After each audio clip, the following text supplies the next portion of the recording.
A lot of people say, what did you learn? Did you learn about finance and buying businesses and raising capital and hiring lawyers and accountants? Sure, Dan covered that, but that's not what I really learned. I learned that I needed to be all I could be, and that I really wanted to, but I needed that from Dan. I also had a great time. People don't realize that you're hanging out with Dan like 14 hours a day. There's like 8 hours in the classroom, there's coffee breaks, there's dinner at night, and he's funny. He's got crazy ass stories, he cracks jokes, he's making fun of everybody in the class. I mean, I don't know, I was laughing out loud like multiple times during the day. And I went back recently for the hardcore, and I've got some videos we're gonna play there later. And the same thing, I was laughing all day, every day. I was having a great time. Some days I felt like shit, and I was really asking myself why I was being such a, you know, what's the right word, snowflake with my own life, and I wasn't going hard enough, but that's what Dan does. And so at the end of the week, I had a real realization that my life was different, and I had to look at life differently. And about day 4, I shaved this thing off my chin. I was looking in the mirror, I still remember it. I was in what he calls the dollhouse on the castle. It's this 2-floor house that's next to the walled garden. And I was like, what is that thing on your chin? And I shaved it off. And no one really noticed, but you can see it's gone in this next video. And I asked Dan if I could sit down with him and have an interview after the show was over. Now, the night before, there's a big party in the castle. We go upstairs to this trophy room and the snooker room, and everyone drinks a ton. But Dan came in early that night because he knew we had an interview the next day. And this is in Dan's trophy room, which has the heads of all the animals he shot in Africa. So again, this might trigger some people. He actually doesn't kill animals anymore. He loves animals more than people. But back in the day, he went on this whole Crocodile Dundee thing. And I think the real Crocodile Dundee helped him shoot like a buffalo at point blank range. You know, he's got a bear that he stabbed to death at the castle. I mean, it's all real.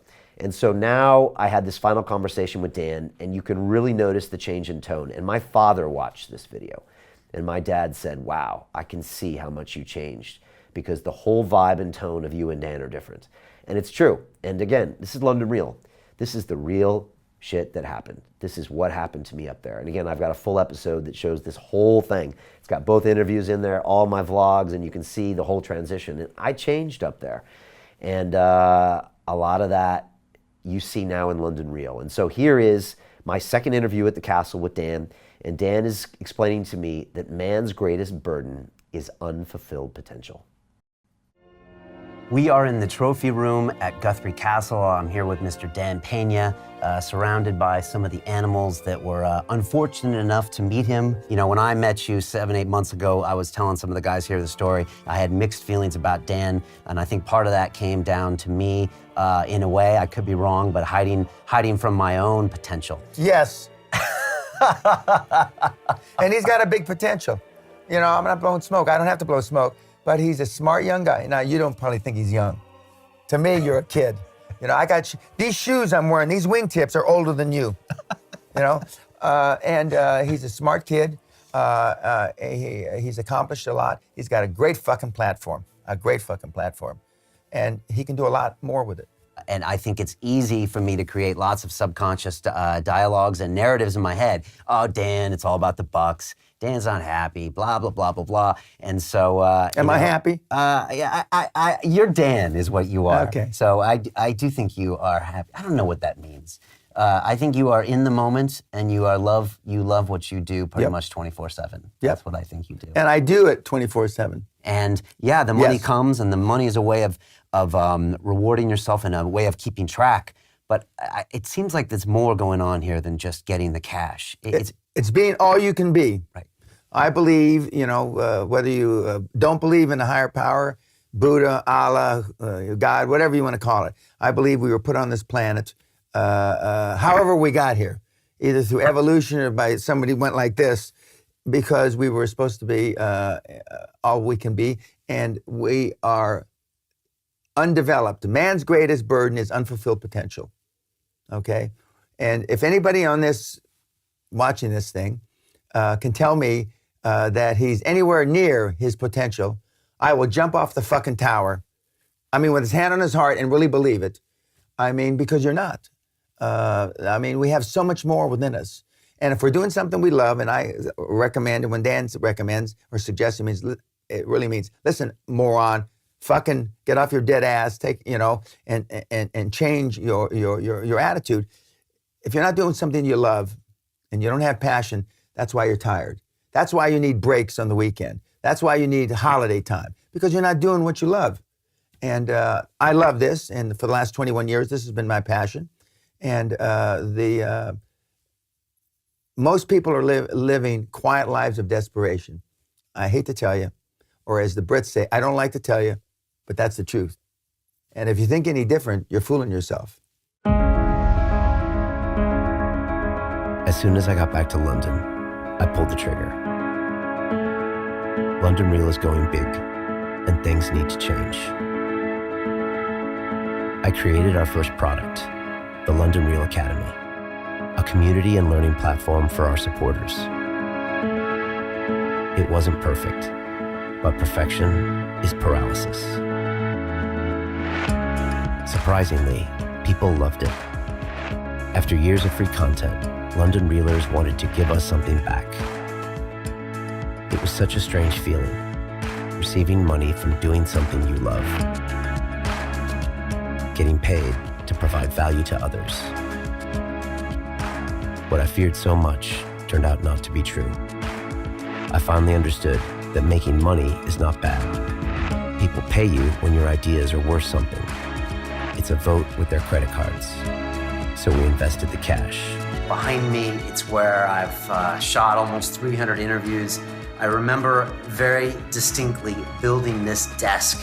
But it's time to move on. It's time to kill your darlings. And we're gonna be having the new set, which is gonna be behind me here, and we're gonna go to a new chapter. And it might be the wrong move, but at least I'm making a move. Change is good, change is good. Breathe deeply, and everything's gonna be okay. Peace. First step, dress for success.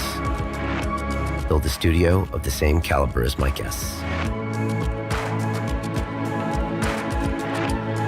Second step, hire your dream team. I'm not solo anymore. Then I had another idea. Why don't we teach all the things I learned in the process? The knowledge we got from our failures and successes. Our accelerators were born. We even did our first event with Guess Who?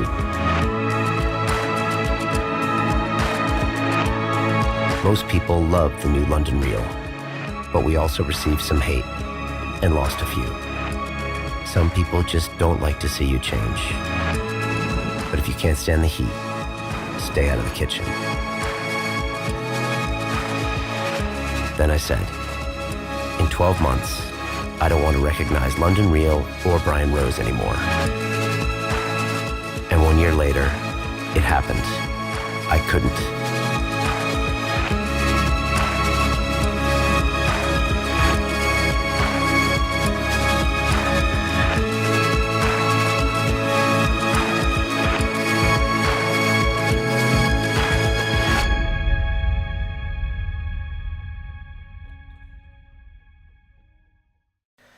And there you go. I mean, needless to say, Dan had a massive effect on my life. And when I got back to London, I started making changes with London Real. A lot of you noticed I started wearing suits. I did a TED Talk. We changed the studio format. We changed the set.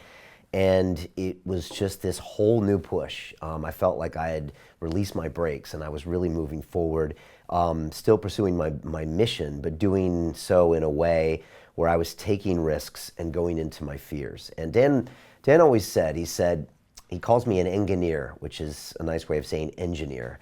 I'm an MIT engineer. And he says, people like me are slow to understand his QLA methodology because I was taught at a young age to make sure nothing breaks. As an engineer, you're taught to build bridges that don't fall down, cars that don't get into accidents, planes that don't fall out of the sky.